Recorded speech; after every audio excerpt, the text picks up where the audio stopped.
This story starts in Tarrafal, on the island of Santiago, and continues on during my journey to Mindelo. On this day, I would embark on a serious, no bullshit, just sailing adventure. I lifted anchor with wind power only.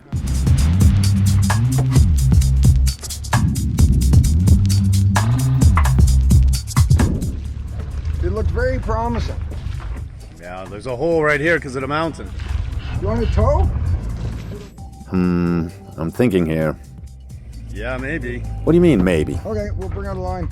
You idiot. I can get pretty close. Good morning. Come out, climb the line over, have a coffee. Peter had towed me in a few days ago because Galopin had lost thrust on a propeller. In moments like these, thrust is helpful. You can get stuck in small wind holes for hours and make little headway. So yes, I accepted his offer. Okay, we're good now. Peter pulled me out into the wind. Get the sails up. Took 2 reefs today to begin with because it's going to be relatively moderate, and then I'll probably take 3 reefs somewhere later on during the day because it should get a little stronger wind. But now we're going. We're in the clear of the mountain, and we're off. Galopin's doing great. And just past the mountain, the wind made its presence felt.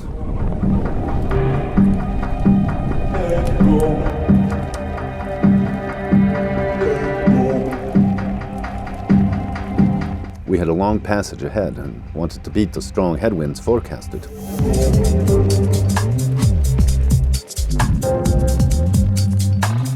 I had checked the weather, and it looked like typical Cape Verde conditions on the windy app. That being said, always check the wind gust button, because that is what's really going to happen. Usually twice as strong.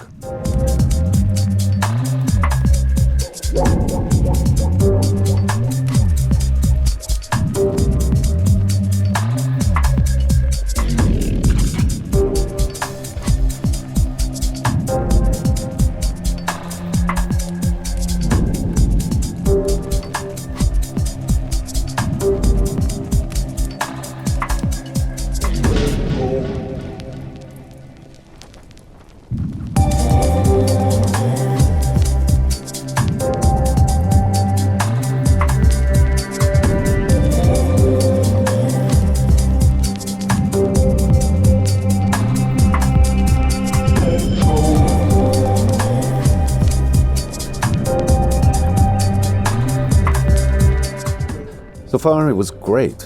About 17 knots of wind. Waves are not too choppy, and the swell regular and not too big.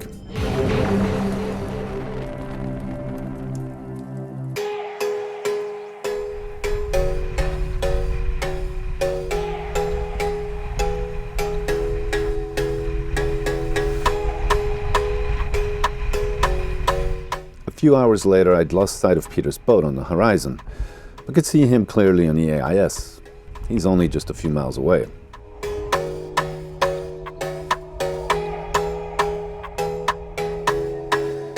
This is as best as you can get in these waters.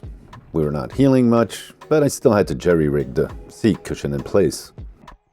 And it seemed that Galopin was getting a much-needed bath to rid himself of that Sahara dust.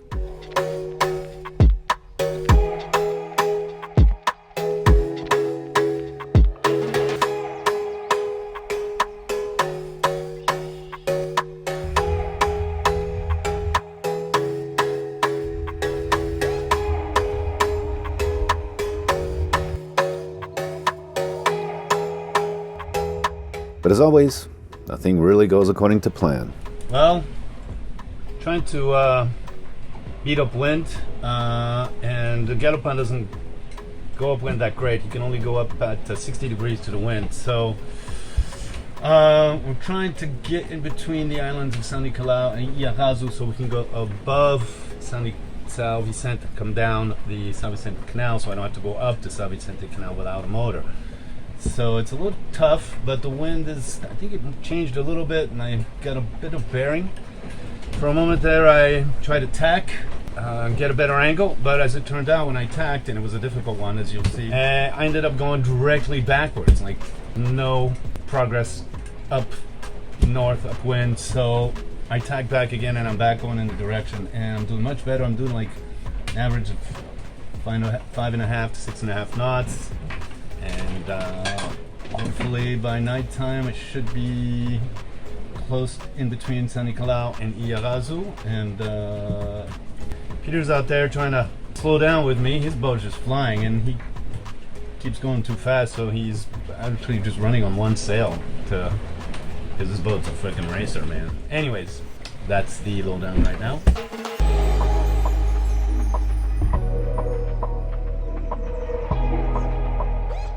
I was back on Corth and heading north-northwest. I had wanted to steer more north, but just could not. Galopin does not have a deep bulb keel, so he struggles to go upwind at less than 50 degrees to the wind. It would have to do.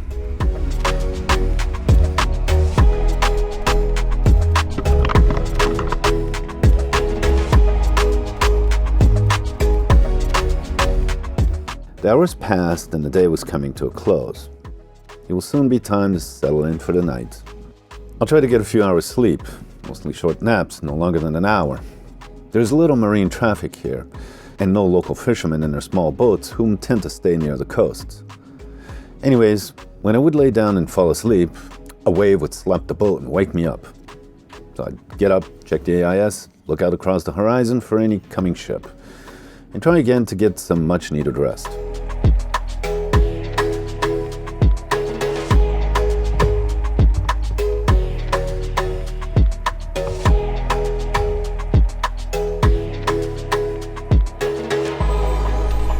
So far it's been an interesting night.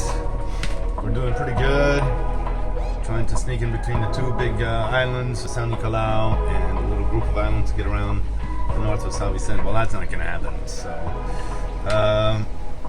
for several reasons. One, we got stuck in some doldrum hole and the boat started going in different directions. The wind started going in different directions. Without a motor, it was really tough to get out of there. It took me about an hour of going different directions, and then now I settled in and was heading northeast to Sao Vicente and took a little nap and got up and noticed I was going a little too far west, and now I'm going back northwest to Sao Vicente. So, and I'm flying, I'm doing like 6 knots. Conditions are great again. So the only thing is I'm gonna have to go up the Canal de Sao Vicente, and that's never fun under sail.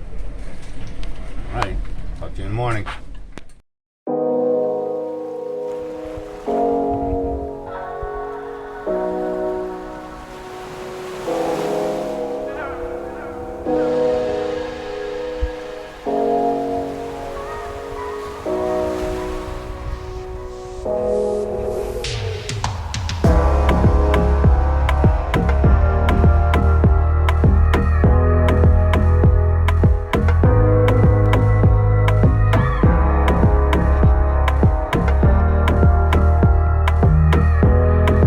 Sunsets are one thing, but out in the open ocean, for me, sunrises are better.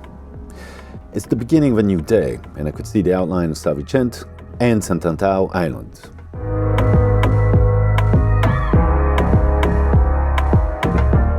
The journey was just beginning. I had to get up that Canal de Sao Vicente, the stretch of ocean between the two islands, where wind is funneled down, creating sharp breaking waves and a mean current depending on tides. It's really nasty to go upwind here.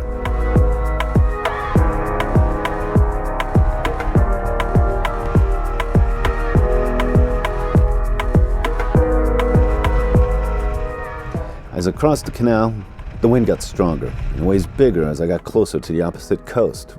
As for Peter, Okay, we're in 35 knots of wind trying to cross the washing machine.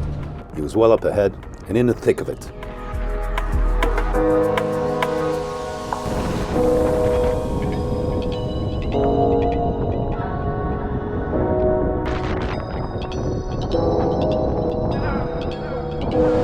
Alright, we're gonna try this.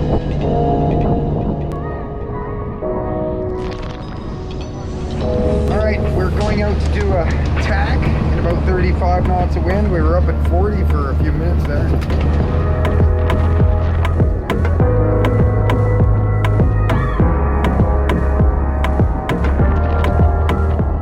He radioed and told me he was at washing machine hell.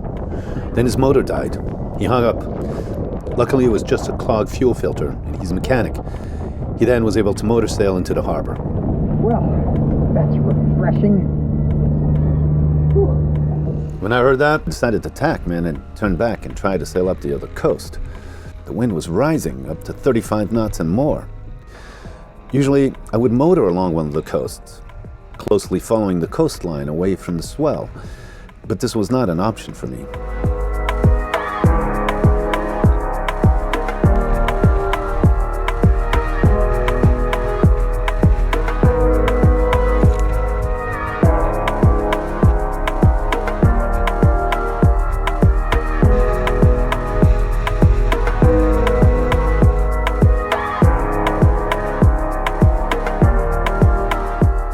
Leeward of Sao Vicente, the wind calmed and offered some respite.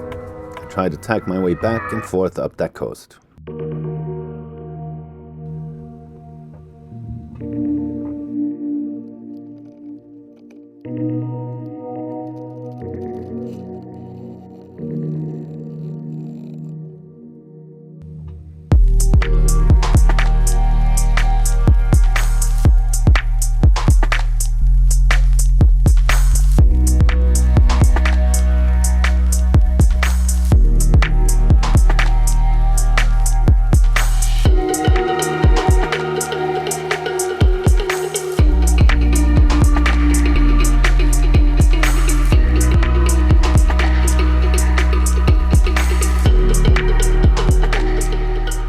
Many tacks, and 8 hours later, I realized I had moved about 500 meters. At one point, Galopin was even moving backwards. I could not beat this. I was enraged. I screamed. So close. Then I thought of getting refuge for the night in a little bay I know about a mile away. But I could not make it there either. That was it. I was through. But as the day wore on, the wind backed down a bit. I weighed my options and thought about another old man who did not give up. Tom Brady. Yeah, that's right. If he can do it, so can I. So I screamed at the canal, "You're not gonna beat me!"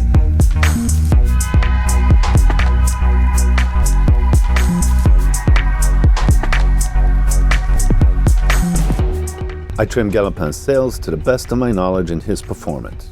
We were edging on 45 degrees to the wind. I forced my way as far up into the canal before tacking at the last minute and back across. It seemed I hardly made any progress up the canal. The forces of nature were doing everything to push us back. But we are making headway, and we don't give up. Well, it's pretty crazy out there right now at the mouth of the Sao Vicente Canal. I was to the side. I'm trying to keep the boat as flat as possible, but the wind has increased to like 20, 25 knots, man, and I should have 3 reefs. But I don't want to go out there and get up on the deck in these conditions. It's too crazy. And then I noticed from here that my Genoa started ripping. There's a hole in the Genoa. So what I did do is furled it up. So now that the hole is all wound up in the furling, and I've got a little bit of a Genoa out, and the boat is somewhat steadying. Still 25 knots right now, and trying to get across it, the Sao Vicente Canal, so I can tack and go back towards Mindelo. Hopefully I won't have to tack too many times to get up there, but it's crazy, man. Whew. Never a dull moment in Cape Verde.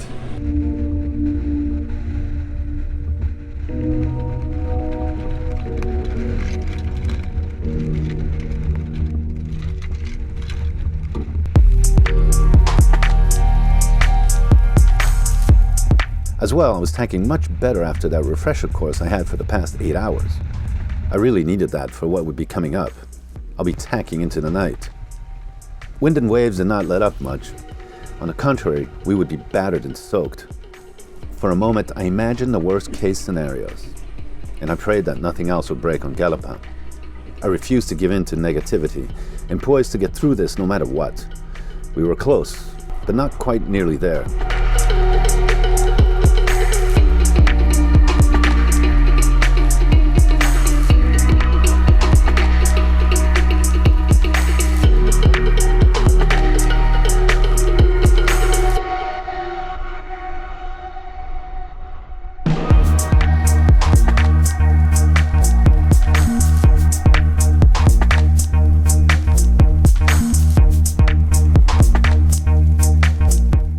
end all this, we will have to enter the harbor under sail and drop anchor.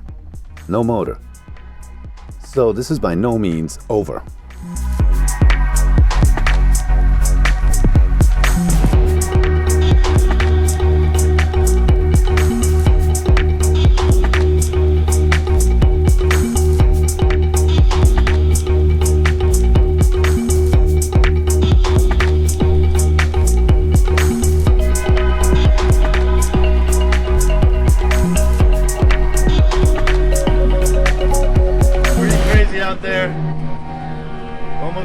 But we're still not there yet. Trying to cross the infamous Canal de Sao Vicente. My goodness.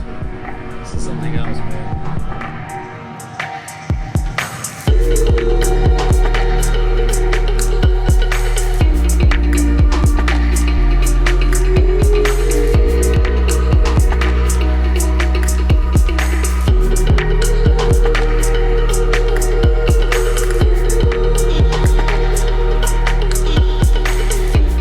It was great to have you along on this voyage.